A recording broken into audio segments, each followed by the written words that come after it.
just going handheld camera for a few moments while I show you this. Like I said, this is the following day. It's about lunchtime now, and centre of the screen is the only bit that's left to dry. The rest of it, up this side, dry. The only bit where I can see remnants of glue are sort of this area here. So we're looking good.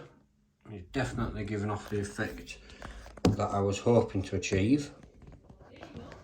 But we've still got plenty of work to do. So let's just get on. Okay, so what we're going to do is we're going to continue this down this side. But this time we need to implement some sort of area that is clearly walked on. And we're going to do that on this section here. Quick side note, at the end of the last video you could see a gigantic bubble in this sort of area somewhere on the back seam, and I think that was caused from when I was spraying, and a bit of water, a bit of moisture got onto it and just bubbled it out. As you can see, it has fully stuck back down. Exactly the same, nothing different apart from the fact we're going to add a bit of a footpath.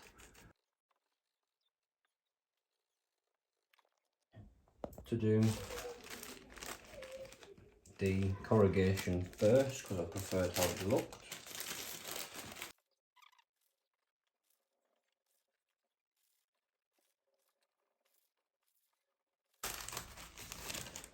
What I'm actually going to do is these bits, I'm going to scrape away, bring it up a bit. The reason for that is I've got that to fit in there somewhere.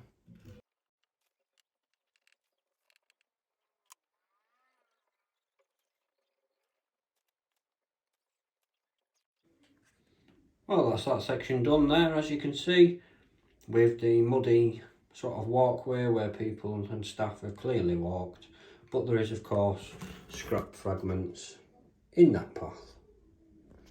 I've stopped the scrap here when it focuses, just because we obviously have that to add. I can't place it down yet because the muddy texture is still wet there. So as for that, I'm happy with that for now. Moving down here, where we did in the previous episode, I am going to build this scrap up height wise and create some depth and things. It's just I can't do it all at once because I'd have to completely flood the board with glue. So we are going to build some scrap piles up and things, but we're now going to move on to this section. Now this is where creativity is going to count. This muddy texture paste, by the way, is not the cleanest of jobs. But the plan for this area is we're going to have good old loader, and there's going to be a big pile, big mound of scrap here. So we need to put obviously some caterpillar tracks in to the texture paste. We've got a lot of detailing we can do in this section. Well, I think something like that. What do you think? I think that'll create a good sort of base hill with all the creases and things for the actual scrap to fall into. And granted, it is looking a little bit odd at the minute with a bit crunched up paper stuck to the board, but I'm sure you can already imagine what the plan is. Now, I do have a slight concern because when I add the scrap to this, I am going to have to, of course, soak it in PVA. Now, with it being paper, it might go a little bit on the mushy side, but I'm hoping this sort of paste that I'm applying now is going to be enough to protect it.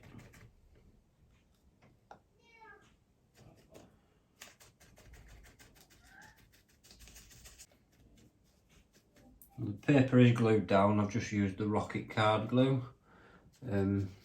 It's fast, it's simple, so quick and effective. That's what we like.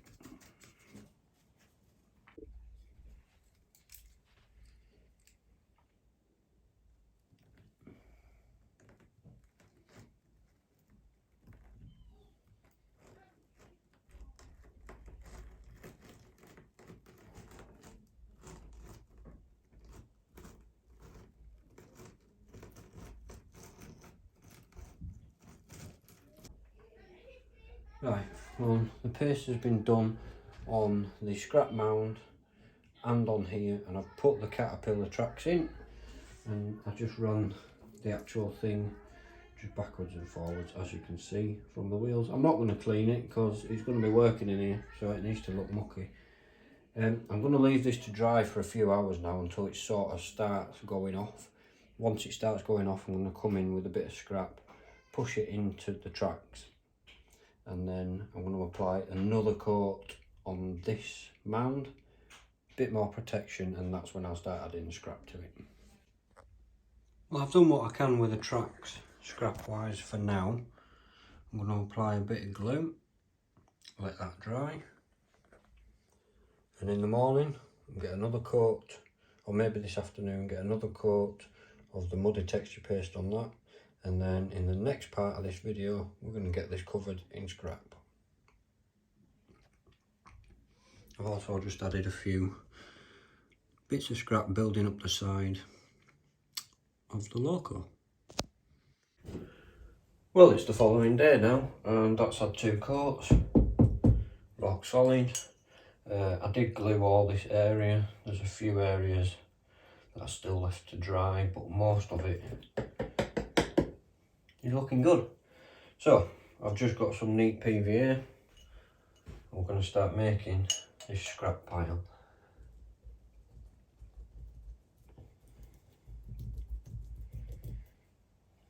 Got to say, this the texture paste that I've used on quite a large area of this board really, so I've used it all over. I'm very impressed with it.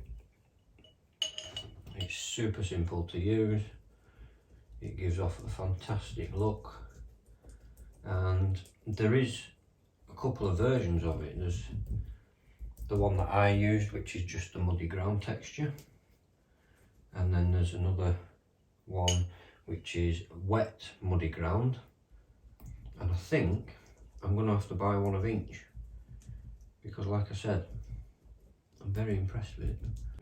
Get a good layer of glue on here. The hardest part of this whole process was making sure with that texture paint that I got full coverage and that you couldn't see any white paper underneath, because every time I thought I was finished I found more gaps. Starting off again with the small fragments. Not going to go too overboard with this.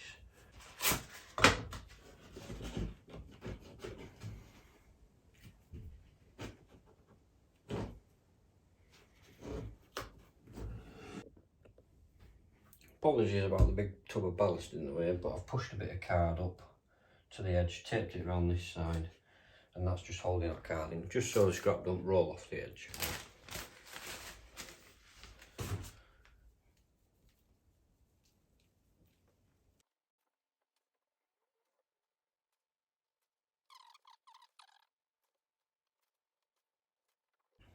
Sure you all remember me saying that I wasn't happy with these scrap products.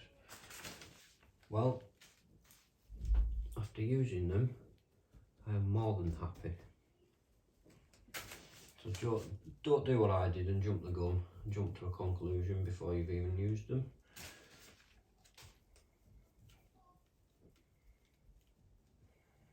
It just weren't what I were expecting as wood shaving, really. But then again, I don't know what I wasn't expecting, so.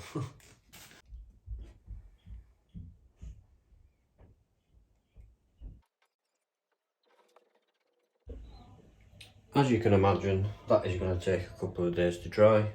Let's move on to this bit, create some height and start making it look like it's not just one flat board. Okay, so I've just made up a few little cardboard stacks, if we like, and these are just going to act as fillers to get some height created over in this section. Just gluing it down with rocket card glue again. I just put it in a dispenser because it's easier.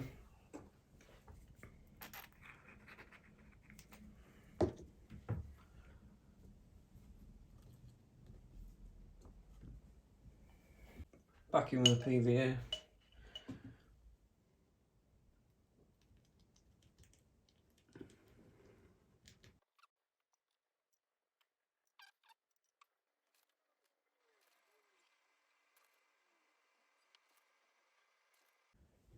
And of course it's the same process throughout this video, IPA and watered down PVA.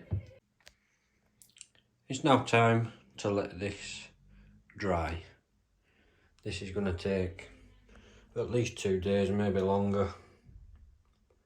I'm going to continue doing this just here and there, down there, but I'm not going to film it. It's exactly the same process as you've just watched. So I want to thank you for watching this video. Next episode we will be adding more details like loco wheels, rails, all sorts of stuff. So thanks again, and I'll see you next Wednesday.